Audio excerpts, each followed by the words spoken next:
Hello students. तो last class में हमने स्वार्म थ्योरी पढ़ ली थी। वहाँ पे हमने डिस्कस किया था कि स्वार्म थ्योरी के अनुसार जो है वो आप लिक्विड क्रिस्टल को किस तरह से जो है डिफाइन कर सकते हैं। ओके, तो वो हमने देख लिया था। अब हम देखते हैं कि स्वार्म थ्योरी की लिमिटेशंस क्या है, उसकी कुछ कमियां हैं। ठीक है, वो हम यहाँ पे डिस्कस करेंगे। तो पहली कमी या लिमिटेशन है इसकी कि swarm theory, according to swarm theory, the turbid liquid should gradually convert into clear liquid। ठीक है, क्या होता है, हमने स्वार्म थ्योरी में पढ़ा था कि कुछ स्वार्म्स बने हुए होते हैं, जैसे कि ये हमने वहां पे टेम्परेचर का इफेक्ट देखा था। ये स्वार्म्स इस तरह से बने हुए हैं। अगर आप इन्हें टेम्परेचर देते हैं तो क्या होता है, ये धीरे धीरे जो है वो छोटे छोटे स्वार्म्स में कन्वर्ट हो जाते हैं और अल्टीमेटली लास्ट में जो है वो क्लियर लिक्विड बना देते हैं। ओके, पर वो क्या होता है, जैसे जैसे टेम्परेचर बढ़ता है, हम कहते हैं कि जैसे जैसे टेम्परेचर बढ़ता है स्वार्म्स की जो साइज होती है वो डिक्रीज होती है। पर यहाँ पे वो बात नहीं है। जब एक्सपेरिमेंट किए गए, ठीक है, जब एक्सपेरिमेंट किए गए तो ये ऑब्जर्व किया गया कि जो टर्बिडिटी होती है, ठीक है, टर्बिडिटी किस वजह से होती है, स्वार्म्स के बनने के कारण टर्बिडिटी होती है, वो उसकी ऑप्टिकल प्रॉपर्टी होती है, हमने डिस्कस कर रखा है। तो जो वो टर्बिडिटी होती है वो जो है वो सडनली बिल्कुल ही कन्वर्ट हो जाती है क्लियर लिक्विड में। यानी कि आपका टर्बिड लिक्विड या फिर टर्बिड लिक्विड क्रिस्टल एकदम सडनली जो है वो कन्वर्ट हो जाता है क्लियर लिक्विड में। ऐसे नहीं है कि आप टेम्परेचर धीरे धीरे बढ़ा रहे हैं तो धीरे धीरे स्वार्म्स की साइज छोटी होती जाएगी और एकदम से स्वार्म जो है पूरी तरह से छोटे छोटे, बिल्कुल छोटे छोटे स्वार्म्स में ये टूट जाएंगे और फिर क्लियर लिक्विड दिखेगा। नहीं, ऐसा नहीं होता है। ये बहुत ही अचानक से होता है कि एक पर्टिकुलर टेम्परेचर तक पहुंचने पर बिल्कुल ही जो है अचानक से टर्बिड से क्लियर लिक्विड हमें मिल जाता है। यहाँ पे लिखा हुआ है स्पेसिफिक टेम्परेचर पर। तो वापस से मैं एक बार इसको पढ़ लेती हूँ कि according to swarm theory the turbid liquid should gradually convert into clear liquid. ठीक है, धीरे धीरे बदलना चाहिए उसे क्लियर लिक्विड में स्वार्म थ्योरी के अनुसार। But from experiment it has been observed that the turbidity of liquid crystal suddenly convert into clear liquid at specific temperature। ठीक है, स्पेसिफिक टेम्परेचर पर पता चला कि एक्सपेरिमेंट से मैं ऑब्जर्व किया कि अचानक से ही टर्बिड लिक्विड क्रिस्टल जो है वो कन्वर्ट हो जाता है क्लियर। ओके, तो ये एक कमी है उसमें जो वहां पे डिस्कस नहीं की गई। ओके, चलो नेक्स्ट है यहाँ पे कि थर्मोडायनेमिक पढ़ लेती हूँ पहले कि according to thermodynamics when the size of swarm gets smaller at specific temperature the vapour pressure curve should be increases.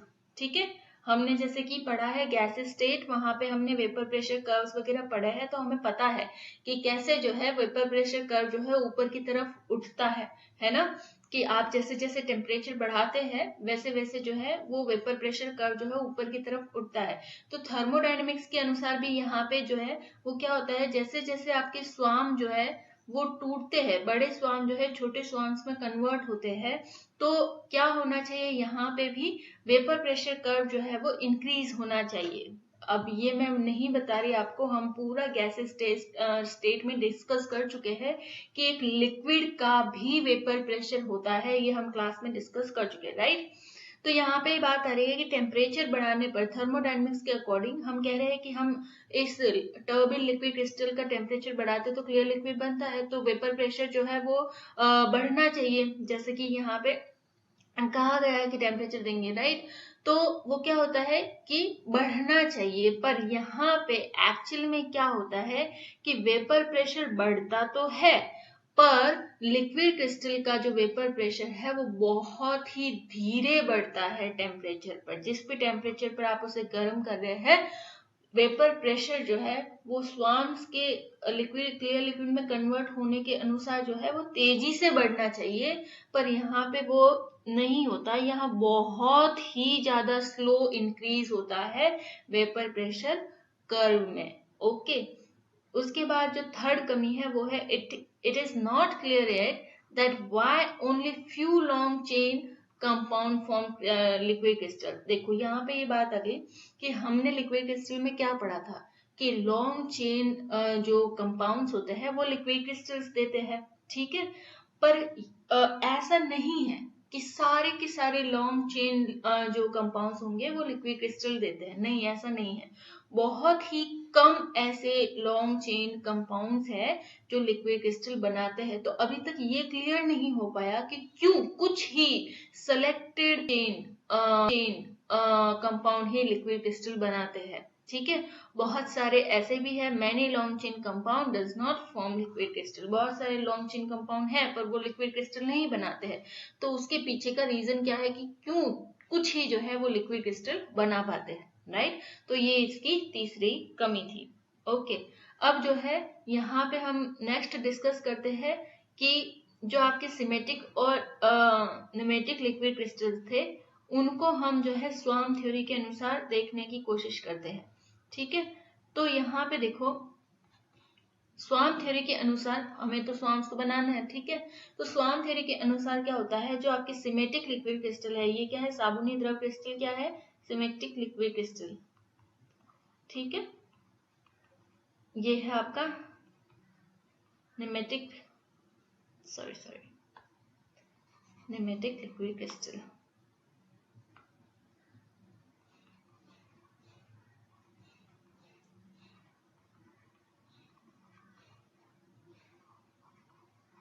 And ये है आपका नॉर्मल लिक्विड जो कि क्लियर लिक्विड है आपका। ठीक है, ये है आपका नॉर्मल लिक्विड।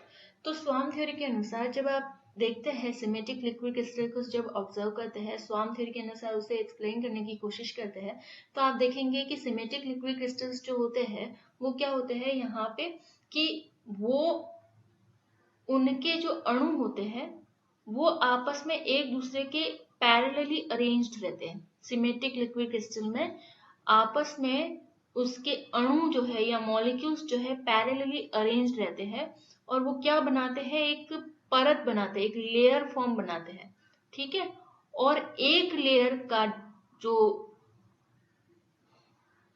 दो लेयर है उनके बीच का जो डिस्टेंस होता है वो जो है वो सेम रहता है। ये जैसे कि ये लेयर है, ये लेयर है। ठीक है, तो इनके बीच का ये जो डिस्टेंस है ना, ये दोनों डिस्टेंस, जैसे ये डिस्टेंस ये वाला, तो वो तो रहेगा सेम।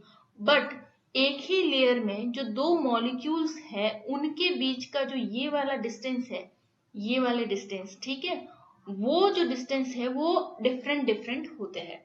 तो सिमेटिक लिक्विड क्रिस्टल में क्या होता है, सिमेटिक लिक्विड क्रिस्टल्स में उसके अणु या फिर मॉलिक्यूल आपस में जो है वो पैरेलली अरेंज होके परत के रूप में एक के ऊपर एक अरेंज रहते हैं। उनके बीच में, दो परतों के बीच में जो डिस्टेंस होता है या फिर जो सारी परतों के बीच में जो डिस्टेंस होता है एक दूसरे के बीच में, वो जो है वो समान रहता है, सेम रहता है। पर प्रत्येक परत में जो अणु होते हैं उनके बीच का डिस्टेंस यहाँ पर क्या रहता है, डिफरेंट होता है। और इस तरह का अरेंजमेंट अगर आपको दिखे, आप ऑब्जर्व करो, तो वो क्रिस्टल्स कौन से होते हैं, सिमेटिक लिक्विड क्रिस्टल्स होते हैं, राइट। जबकि निमेटिक लिक्विड क्रिस्टल्स के केस में क्या होता है कि यहाँ पे जो अणु होते हैं या मॉलिक्यूल होते हैं वो भी एक दूसरे के पैरेलली अरेंज होते हैं। ये देखो अरेंज तो ये भी पैरेलली ही है, पर ये किसी भी तरह का लेयर फॉर्म नहीं करते हैं, किसी भी तरह का। ये देखो ये इसके पैरेलल है, ये इसके पैरेलल, पर ये किसी भी तरह का एक पर्टिकुलर लेयर फॉर्म नहीं करते हैं। ठीक है, यहाँ पे हम कहते हैं कि दो मॉलिक्यूल्स के बीच का डिस्टेंस यहाँ पे सेम रहता है। यहाँ पे हमने क्या कहा था, दो लेयर्स के बीच का डिस्टेंस सेम होता है, मॉलिक्यूल के बीच का डिस्टेंस सेम नहीं होता। जबकि निमेटिक क्रिस्टल में क्या होता है कि दो मॉलिक्यूल के बीच का डिस्टेंस सेम होता है और ये किसी तरह के परत का फॉर्म नहीं करती है। अव्यवस्थित होते हैं ये अणु, पर पैरेलल होते हैं, लेयर्स का फॉर्मेशन नहीं होता है, अव्यवस्था होती है। ठीक है, कुछ कहे तो कुछ थोड़ा बहुत ये अरेंज होते हैं, बट ज्यादातर ये अरेंज नहीं होते एकदम। यहाँ पे देखो कितने प्रॉपरली ये लेयर फॉर्म में अरेंज है, यहाँ पे ये लेयर फॉर्म में अरेंज नहीं होते हैं। तो इस तरह की अगर आपको व्यवस्था देखने को मिले अरेंजमेंट देखने को मिले मॉलिक्यूल्स के बीच में, तो आप क्या कहेंगे, ये निमेटिक लिक्विड क्रिस्टल्स है। ओके, नेक्स्ट है नॉर्मल लिक्विड क्रिस्टल्स। अब नॉर्मल लिक्विड क्रिस्टल में आपको किसी भी तरह का अरेंजमेंट देखने को नहीं मिलता है, पूरी तरह से अव्यवस्थित होते हैं, कोई ओरिएंटेशन फिक्स नहीं है इनका। ठीक है, इनमें मॉलिक्यूल्स जो है वो लगभग सभी डायरेक्शन में मूव कर रहे होते हैं। ओके, इनका कोई झुंड नहीं बना होता है, सभी डायरेक्शन में मॉलिक्यूल्स मूव कर रहे होते हैं, किसी भी तरह का कोई अरेंजमेंट नहीं होता है, और इसीलिए ये क्या होते हैं, ये जो है वो आइसोट्रोपिक नेचर होते हैं, आइसोट्रोपिक इन नेचर। ठीक है, और ये दोनों क्या होते हैं, ये होते हैं आपके एनाइसोट्रोपिक। ठीक है, और ये भी क्या होते हैं आपके एनाइसोट्रोपिक इन नेचर, राइट, क्योंकि इनमें थोड़ा बहुत अरेंजमेंट होता है। क्लियर हो गया यहाँ पे कि जून थ्योरी के अनुसार सिमेट्रिक लिक्विड, निमेटिक लिक्विड और नॉर्मल लिक्विड को आप किस तरह से एक्सप्लेन करेंगे, किस तरह के झुंड बनते हैं यहाँ पे लेयर्ड फॉर्म में। यहाँ कोई लेयर नहीं होती, पर मॉलिक्यूल्स के बीच का डिस्टेंस सेम रहता है। यहाँ पर तो बिल्कुल ही कुछ नहीं अरेंजमेंट होता, सभी डायरेक्शन में मॉलिक्यूल मूव करते रहते हैं, और इस वजह से ये जो है क्लियर लिक्विड देते हैं और आइसोट्रोपिक इन नेचर होते हैं। ओके, तो यहाँ पे जो है आपकी स्वार्म थ्योरी कंप्लीट होती है, लिमिटेशंस कंप्लीट होती है, और साथ ही जो है स्वार्म थ्योरी के बेसिस पे सिमेट्रिक, निमेटिक और क्लियर लिक्विड का जो एक्सप्लेनेशन है वो भी कंप्लीट होता है। अभी नेक्स्ट स्टार्ट करते हैं हम, न्यू टॉपिक है आपका कोलोइडल स्टेट। तो सबसे तो पहले यहाँ पे कोलोइडल स्टेट के बारे में जब बात की गई, सबसे पहले स्टडी किया गया, ठीक है, अलग अलग पदार्थों को या फिर सब्सटेंस को जो है वो लिक्विड मीडियम में जो है वो स्टडी किया गया। तो वो किसने किया था सबसे पहले, वो किया था थॉमसन ग्राहम ने, थॉमसन ग्राहम ने। ठीक है, कब किया था, 1861 में। ओके, थॉमसन ग्राहम ने 1861 में जो है डिफरेंट टाइप के सब्सटेंसेस का लिक्विड में डिफ्यूजन या फिर एक्सपेंशन कह लो। ठीक है, हालांकि डिफ्यूजन हम गैस के उसमें पढ़ते हैं, प्रॉपर्टी के रूप में पढ़ते हैं, पर यहाँ पे भी आप जो है डिफ्यूजन वर्ड यूज कर सकते हैं। ओके, तो क्या डिफरेंट सब्सटेंसेस का लिक्विड मीडियम में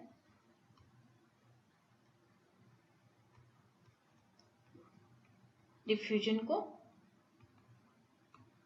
स्टडी किया। ठीक है,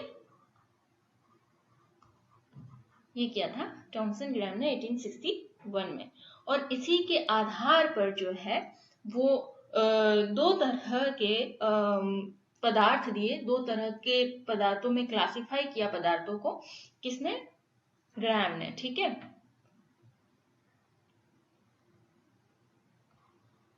and on the basis of history he classified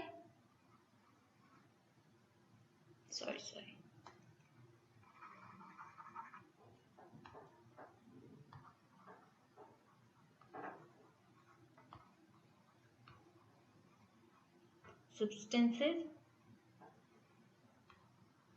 into two categories। ठीक है, इस उनकी स्टडी के आधार पर उन्होंने पदार्थों को जो है वो दो कैटेगरी में क्लासिफाई किया। सबसे पहली तो थी क्रिस्टलॉइड्स,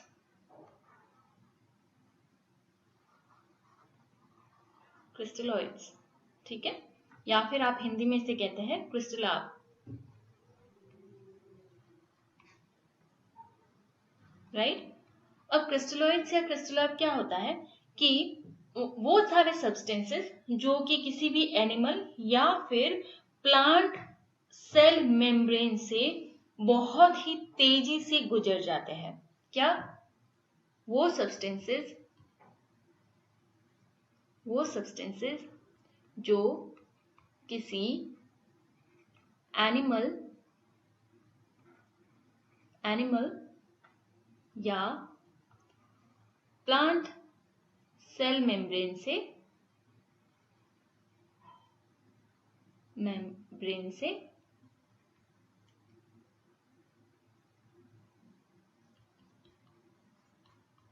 तेजी से गुजर जाते हैं, बहुत ही फास्ट जो है वो निकल जाते हैं मेम्ब्रेन से,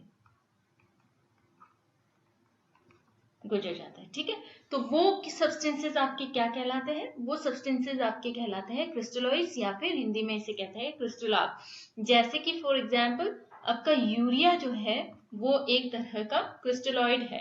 ओके, इसके बाद जितने भी आपके कार्बोहाइड्रेट्स होते हैं वो भी सारे क्या है, या फिर कार्बोहाइड्रेट्स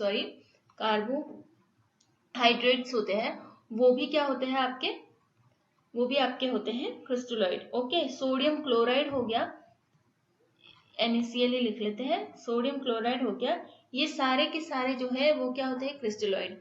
और ये गुजरते क्यों है? ये बहुत इजीली इसलिए निकल पाते हैं क्योंकि इनके जो पार्टिकल्स होते हैं वो बहुत ही साइज में स्मॉल होते हैं। साथ ही जो NaCl है वो तो क्या है, आयंस की फॉर्म में रहता है, और आयंस तो यहाँ पे बहुत ही स्मॉल होंगे, तो इजीली जो है वो एनिमल या फिर प्लांट सेल मेम्ब्रेन से को वो पास कर जाते हैं, बहुत तेजी से पास कर जाते हैं। ठीक है, तो यूरिया और कार्बोहाइड्रेट्स के जो मॉलिक्यूल्स होते हैं या फिर इनके जो आयंस होंगे, जो भी सॉल्ट है उनके, वो बहुत साइज में छोटे होते हैं, जिस वजह से ये बहुत फास्ट जो है मूव कर जाते हैं। ओके, सेकेंड टाइप का जो सब्सटेंस बताया गया वो है कोलोइड्स, जो कि हम पढ़ेंगे अभी। ठीक है, कोलोइड्स, हिंदी में भी इसे कोलोइड ही कहते हैं। ओके, तो कोलोइड्स क्या होते हैं? बेसिकली सिंपल इसका उल्टा, कि वो सब्सटेंस जो किसी भी एनिमल या प्लांट सेल मेम्ब्रेन से तेजी से नहीं गुजर पाते, बहुत ही स्लोली मूव करते हैं, या बहुत ही स्लोली पास हो पाते हैं। ठीक है, सेल मेम्ब्रेन से। यानी कि फॉर एग्जांपल अगर आपने 2 चैम्बर लिए मान लो, और यहाँ पे आपने क्या लगा दी है, एक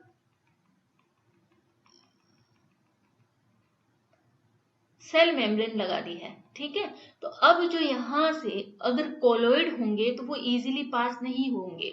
ठीक है, पर अगर क्रिस्टलॉइड्स होंगे तो वो इजीली पास हो जाएंगे। राइट, तो ये जो इस तरह के कंपाउंड होते हैं या फिर जो सब्सटेंसेस होते हैं जो कि इस सेल मेम्ब्रेन से पास नहीं हो पाते, या फिर बहुत ही धीमी गति से बहुत ही स्लोली पास करते हैं या मूव करते हैं, तो वो आपके सब्सटेंस, इस तरह के सब्सटेंस क्या कहलाते हैं? वो आपके सब्सटेंस कहलाता है कोलोइड्स। एंड फॉर एग्जाम्पल के तौर पे अगर देखें तो वो होता है आपके स्टार्च हो गया, स्टार्च जो है इजीली मूव नहीं कर पाते। इसके अलावा जो जिलेटिन हो गया, वो भी इजीली जो है वो मूव नहीं कर पाते हैं इस मेम्ब्रेन से। ओके, और साथ ही जो प्रोटीन्स होते हैं वो भी पास नहीं कर पाती है मेम्ब्रेन को। ठीक है, तो इस तरह के जो कंपाउंड्स होंगे या सब्सटेंस होंगे वो सेल मेम्ब्रेन को पास नहीं कर पाते हैं, उसके थ्रू जो है वो मूव नहीं करते हैं। ओके, तो ये आपके कोलोइड्स की कैटेगरी में आते हैं। ध्यान रखना, जितने भी प्रोटीन है, जिलेटिन है, स्टार्च है, ये क्या है? कोलोइड्स है। ओके, ये आपके कभी एग्जाम वाइवा वगैरह हो आपके, ठीक है, तो उसमें भी पूछा जा सकता है क्वेश्चन। ओके, तो ये हुई बात कि किस तरह से इन्हें क्लासिफाई किया गया है। ओके, नाउ हम देखते हैं कि जो कोलोइड्स है, कोलोइड को सबसे पहले जो है वो पदार्थ के रूप में देखा गया। कोलोइड सबसे पहले जब बात होती थी इनकी, हम कहते थे कोलोइडल सब्सटेंस, कोलोइडल सब्सटेंस। ये कुछ कंसेप्चुअल चीजें हैं समझने वाली। कोलोइडल सब्सटेंस इनिशियली जब डिस्कस किया गया है, ठीक है, तब हमें कोलोइड्स को क्या कहा कि कोलोइडल, ये हम स्टार्च, जिलेटिन, प्रोटीन को हम क्या कहते थे, ये एक कोलोइडल सब्सटेंस है। बट धीरे धीरे हमें पता चला कि इसे कोलोइडल सब्सटेंस कहना उचित नहीं है, सही नहीं है। क्यों? क्योंकि ये कोलोइडल रहते नहीं है हमेशा। ये कोई कोलोइडल सब्सटेंस वैसे नहीं है कि इनकी प्रॉपर्टी हमेशा कोलोइडल ही रहेगी। ठीक है, आप जैसे ही इनका टेम्परेचर चेंज करेंगे तो हो सकता है ये कोलोइड नहीं रहे। ठीक है, तो फिर क्या हुआ कि इन्होंने बताया कि इन्हें इस तरह के पदार्थ को जो कोलोइडल बिहेवियर शो करते हैं, इन्हें कोलोइडल सब्सटेंस कहना सही नहीं है, क्योंकि कोलोइड तो एक तरह की सिर्फ स्टेट है एक सब्सटेंस की। क्या, जैसे कि स्टेट होती है, जैसे मान लो H2O लिया, अब इसे सब्सटेंस कह दो वो बात अलग है, पर अगर मैं बर्फ को कह दूं कि ये एक सब्सटेंस है, या फिर मैं वाटर को कह दूं कि ये एक सब्सटेंस है, या फिर मैं वाटर वेपर को कह दूं कि ये सब्सटेंस है, तो ये तो कोई सही बात नहीं होती। ठीक है, वाटर वेपर को कह दूं कि ये सब्सटेंस है, तो ये तो कोई बात नहीं होती। सब्सटेंस तो क्या है, सब्सटेंस तो H2O है। बर्फ हो गया, वाटर हो गया, या फिर वाटर वेपर हो गया, ये तो सिर्फ इसकी फेज है। समझ में आई ये चीज, ये सिर्फ इनकी स्टेट है, राइट। तो इसी तरीके से कोलोइडल भी जो है वो कोलोइड भी जो है वो सब्सटेंस नहीं है, कोलोइड एक स्टेट है।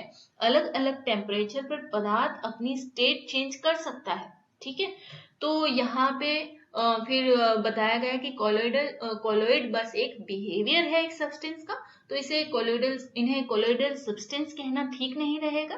ठीक है, ये इनकी कोलोइडल स्टेट होती है, राइट।